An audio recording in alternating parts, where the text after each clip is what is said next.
Hi, my name's AD Roberts from In War and Peace, and today we have a fantastic diorama of a Panther from the Großdeutschland Panzer Division. The Panther was a direct response to the Soviet T-34 and Kv-1 tanks that were first encountered in the opening stages of Operation Barbarossa, and outclassed all existing Panzer IIIs and IVs. At the insistence of General Heinz Guderian, a special Panzer Commission was dispatched to the Eastern Front to assess the T-34s. The Commission's members were impressed by its mobility, firepower and protection, particularly its sloped armour, which gave much more improved shot deflection and also increased the effective armour thickness, wide tracks that improved mobility over the soft ground and snow, and the 7.2mm 3-inch main armament, which had good armour penetration and fired an effective HE round.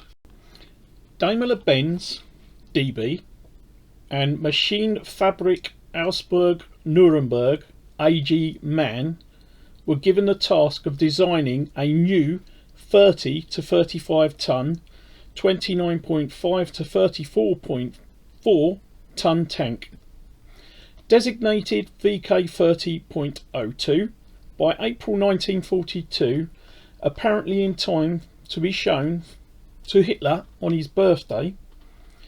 DB design was largely copied from that of the T-34, which it closely resembled, although it had leaf spring suspension instead of the T-34's coil springs. The DB turret and turret ring were smaller than those of the MAN design, which made it difficult to fit the specified L70 75mm 2.95 inch gun and accommodate the 3-man turret crew. In common with the T-34, the DB design had a rear drive sprocket. MAN design embodied more conventional German thinking, with the transmission and a drive sprocket to the front and a turret placed centrally on the hull.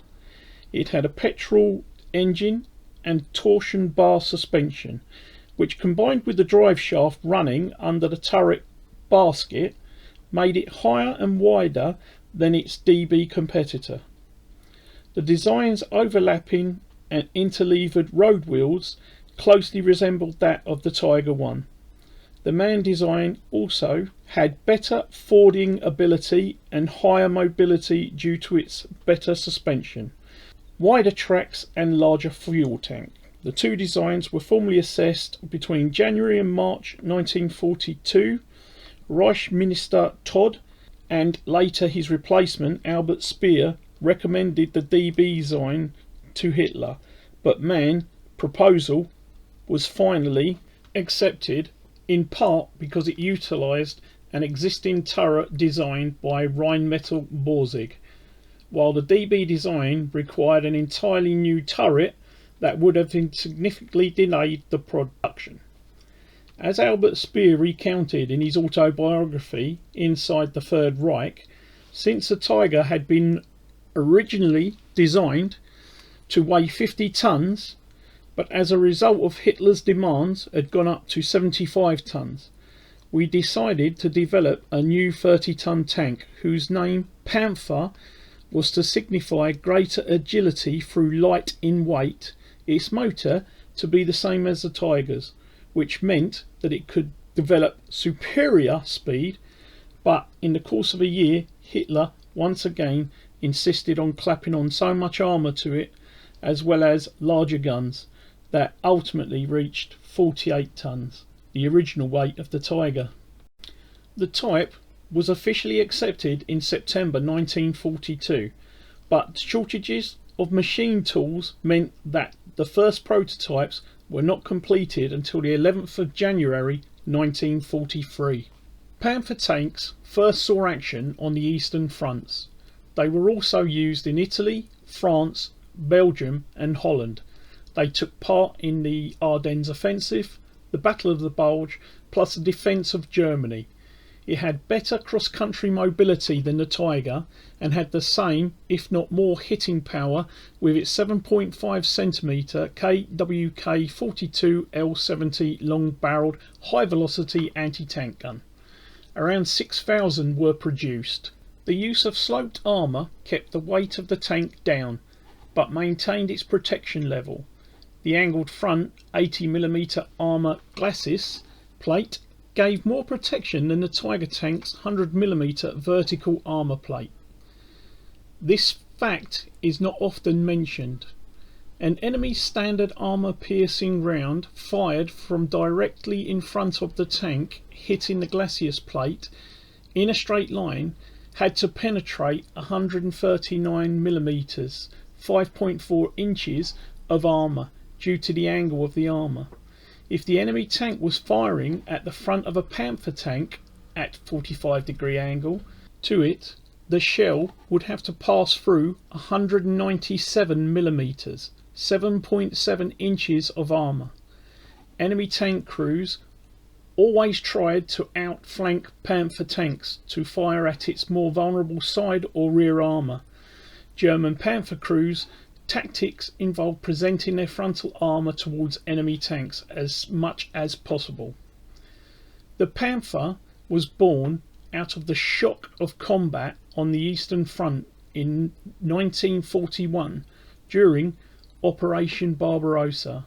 There, German units first met the T-34 and KV-1 tanks, which posed significant problems to the German tank and anti-tank cannons. This stunning, inspirational diorama from Patrick Leenders of the Panther A from Großdeutschland Panzer Division, somewhere in Romania. So it's time to put on some music and let you have a decent look at these fantastic pictures of a stunning diorama.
First of all, I'd like to thank Patrick Leenders for this stunning diorama and for the help that he's given me over the last couple of weeks. I'm AD Roberts from In War and Peace. I hope you've enjoyed this short video, and I hope that you'll come back and see us again soon. And finally, just leaves me to say, wherever you are in the world, I hope you're having a good time. Much magic, and of course, happy modelling.